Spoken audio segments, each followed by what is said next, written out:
I denne del af fabrikken, der har vi egentlig vores færdigblandede råvarer, leren, som egentlig er klar til at gå ind i produktionen og blive formet til tagpander. Alt herude foregår automatisk, og indhentningen af ler til produktionen er egentlig styret af maskinerne i produktionen.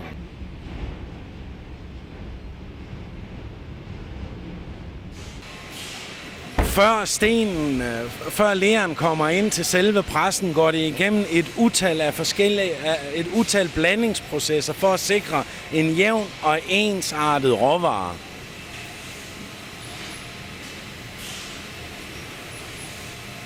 Som sagt, leren skal gennemgå en stor del, eller mange opblandinger, inden vi kan bruge den til at producere tagsten for at sikre en ens og jævn kvalitet på produktet. Ved maskinen her bliver leren presset til den almindelige 1 kubikar pander. Og det I ser på filmen er egentlig en færdig tagpander. Det der mangler, det er, at den skal tørkes og efterfølgende brændes. Her bliver de færdigpressede tagsten kørt ind i tørrekammeret, hvor de skal stå og tørre i cirka 22 timer, inden de er klar til at blive sat på ovnsvognene og brændt. Inden de tørrede tagsten bliver sat på ovnsvognen og bliver brændt, bliver kvaliteten tjekket både form og udseende, for at sikre, at det er den bedste kvalitet, der kommer frem til ovnen. Her står vi oven på tunnelovnen, som brænder stenene til færdigbrændt tegl, og en højslav tagpander bliver brændt ved 1050 grader, som gør den ideel til at klare det tuffe skandinaviske klima. Thomas Wulk, fabrikschef här i Höjslev på Randers Tegel. Nu har vi gått igenom produktionen och vad kan man säga? Det är väldigt noggrant hur man hanterar leran, så mycket har jag förstått i alla fall. Det er jo vigtigt for at få en ensartet tagflade, og at vi sikrer, at hver eneste stik i produktionen er noget kontrolleret for at sikre, at det er ensartede produkter, der kommer ud på taget hver eneste gang.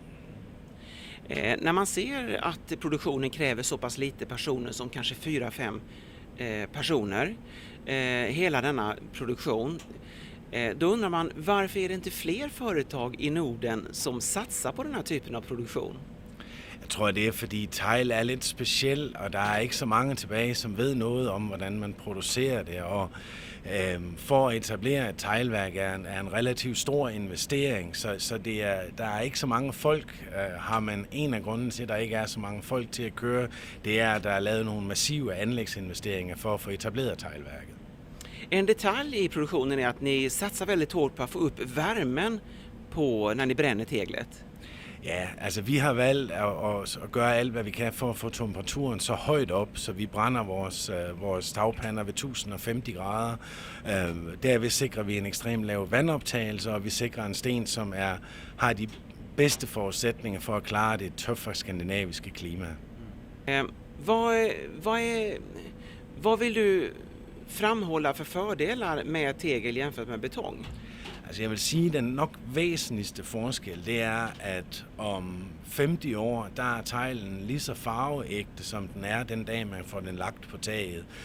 Betongen tenderer med tiden til at miste noget af farven. Teglen den er farveægte og vil blive ved med at være farveægte i mange, mange dekader frem i tiden.